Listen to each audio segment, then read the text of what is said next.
আমরা নজর রাখি ট্রেনের ধাক্কায় মৃত্যু 3 কিশোরের ঘটনা শামশেরগঞ্জে। রেললাইন এলাকায় ছবি দেখুন। মূলত আবারও মর্মান্তিক রেল দুর্ঘটনা। ট্রেনের ধাক্কায় 3 কিশোরের মৃত্যু।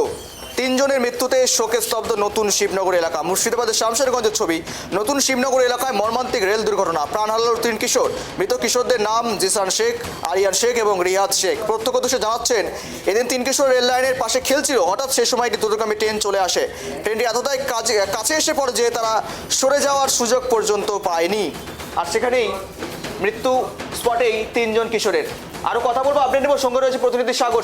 3 জনের মৃত্যুতে শোকে স্তব্ধ শিবনগর এলাকা। মূলত এখনো পর্যন্ত আপডেট কি উঠে আসছে? তদন্ত কি শুরু হয়েছে?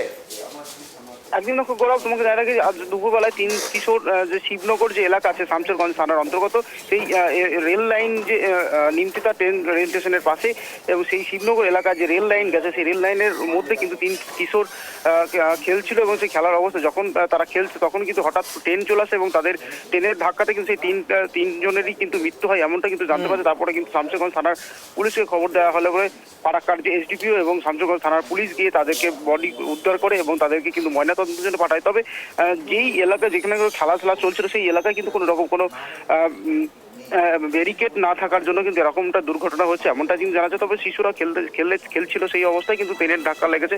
তবে এই ঘটনার ক্ষেত্রে কিন্তু তদন্ত শুরু করেছে শামশেরগঞ্জ থানার পুলিশ এবং পাশাপাশি ওখানকার ফারাক্কা থানার যে এসডিপিও আছেন তিনিও শুরু করেছেন এবং রেল কর্তৃপক্ষ কিন্তু এই ঘটনা যাতে পুনরায় যাতে না হয় সেই বিষয়েও কিন্তু তারা কিন্তু আলোচনা একটি বসেছে। গৌরব, বেশ, ধন্যবাদ।